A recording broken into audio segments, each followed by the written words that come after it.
ஆட்சி அமைக்கிற கோரிக்கை நாங்கள் வைக்கிறோம்னா எங்களுக்கு வந்து ஆதரவு கடிதத்தோடு போவோம். 118 சட்டமன்ற உறுப்பினருடைய ஆதரவு இல்லாம எடப்பாடி அங்க போக மாட்டார். எங்க போக மாட்டாரு? போக மாட்டாரு. அது வேற விஷயம். விஜய் கொடுக்கலாம், அதுக்கு யாரு ஆதரவு கொடுப்பாருன்றீங்க? யாருடைய ஆதரவு இருந்தா போக போறாரு. இல்ல அது வந்து எங்களுக்கு தெரியலப்பா. அதிசயம் நடக்கலாம். அதாவது ஒரு நிமிஷம் சார், ஒரு நிமிஷம் 1968 பேரறிஞர் அண்ணாவால் துரத்தடிக்கப்பட்ட காங்கிரஸ் 32 கிட்டத்தட்ட வந்து 58 ஆண்டு காலத்துக்கு பிறகு ஆட்சியினுடைய சுகத்துக்கு தன்மானத்தை விட்டுட்டு எதிர அணியில போட்டியிட்ட போதிலும் ஸ்டாலினுக்கு துரோகத்தை செஞ்சுட்டு நீங்க வந்து விஜய் பின்னாடி வர்றீங்க. அப்ப காங்கிரஸ் நடவடிக்கை சரியானதா? அப்ப காங்கிரஸ் வந்து ஒரு தேசிய கட்சி. காங்கிரஸ் பல்வேறு நிலைப்பாடுகளை ஒரே டைம்ல எடுக்கிறீங்க. ஒரு பக்கம் பாத்தீங்கன்னா கம்யூனிஸ்ட் வீட்டு கம்யூனிஸ்ட் கேரளால வரீங்க. இங்க வந்து என்ன பண்றீங்கன்னா அதே கம்யூனிஸ்ட் வந்து நீங்க வந்து நாங்க அங்க போயிட்டோம் வாங்கன்னு சொல்லிட்டு ஆதரவு வந்து அங்க போய் உட்காந்து கேட்டுக்கிறீங்க. இதுக்கு வந்து காங்கிரஸ் வந்து புரோக்கர் வேலை செய்யுது.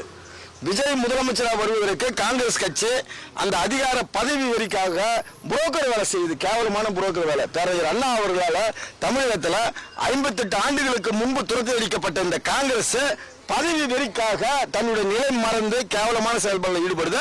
அதை வந்து திராவிட இயக்கங்கள் நிச்சயமா நாங்கள் முறியடிப்போம்.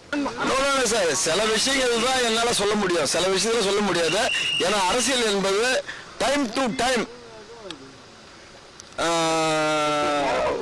மணி டு மணி, அதே மாதிரி நிமிஷம் டு நிமிஷம் மாறின்னு வருது. அப்போ ஒவ்வொரு காலகட்டத்திலையும் ஒரு மாதிரி வந்து அரசியல் சூழல் மாறும்போது நாங்களாம் பதில் சொல்ல முடியாது. அதெல்லாம் வந்து கழகத்துடைய பொதுவாக பேசுவார். அரசியல் எதிரி திமுகன்னு சொல்லிருந்தீங்க எலெக்ஷன் முன்னாடி வரைக்கும். இப்போ ஏன் நீங்க திமுக சப்போர்ட் பண்ண மாதிரி பேசுறீங்க? இல்ல நாங்க திமுக சப்போர்ட் பண்ணி பேசலையே. நாங்க திமுக சப்போர்ட் பண்ணி பேசலையே. இல்ல அவரு அதாவது வந்து மக்கள் வந்து யாரை தேர்ந்தெடுக்கணும், ஆட்சியில் உட்கார வைக்கணும்ன்ற ஒரு பண்பாடு இருக்குது. அந்த பண்பாடை வந்து ஒரு சில மாயைகள் வந்து மறைக்கும் போது அந்த வருத்தங்கள் வரதான் செய்யும்.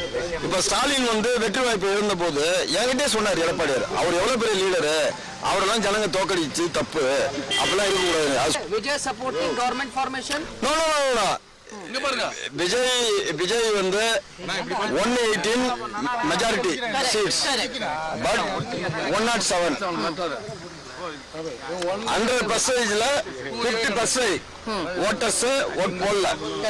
35% தான். 65% people விஜய் அகைன்ஸ்ட் ஓட்டர்ஸ்.